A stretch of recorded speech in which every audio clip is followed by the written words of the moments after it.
So The Goonies is officially getting a sequel. Year after year, there have been constant rumors, fake announcements. The Goonies 2 has been a concept that keeps cropping up, and it is finally now officially getting a sequel. We're getting The Goonies 2.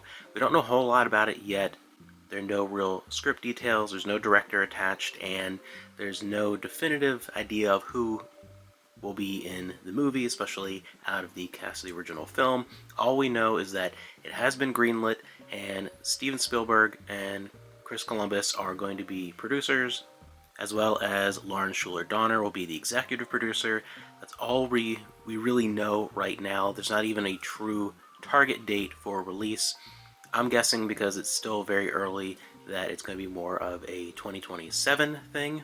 It's an interesting announcement, a bit terrifying as a kid who grew up with that being one of my favorite movies. It's still one of my top 10 movies ever. I watch it probably 3 or 4 times a year continually since my first time I got on VHS, like the early 90s.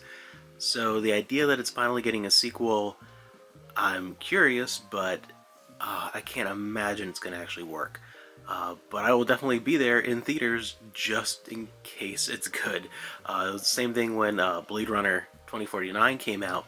I was like, I don't know if this can actually pull off a sequel, but I gotta see it in theaters just in case it's good, and it really was amazing. So maybe it'll be a surprise. I don't know. I'd love to hear what you think about this. Are you curious? Do you just not care?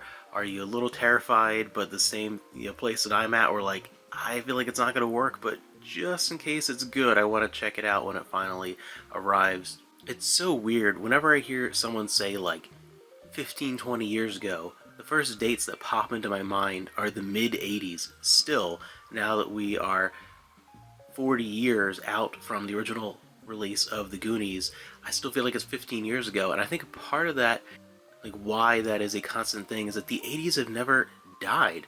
The 80s just keep coming back constantly, more so than any other decade in pop culture. They just never really went away. The 80s continued into the early 90s, and then through a lot of people experiencing movies through the rental market and cable TV, 80s movies were still a consistent part of movie viewing for people my age that grew up more in the 90s and into the early 2000s, and it never really had that time where it went away and then came back when the group that grew up in the 80s grew up and nostalgia kicks in and you get that element. The 80s just never seemed to actually drop off and go away. It's very interesting with that decade. And yeah, I'm curious to see what goes on with this Goonies 2. I'm anxiously awaiting more news, and I think really when we first get an initial teaser or trailer down the road will be the first time that we kind of getting a real solid idea of what's going to be happening. But yeah, it's kind of a scary proposition, but I'm curious enough that maybe, fingers crossed, it'll be a surprise hit and it'll actually work, and definitely going to want to check that one out.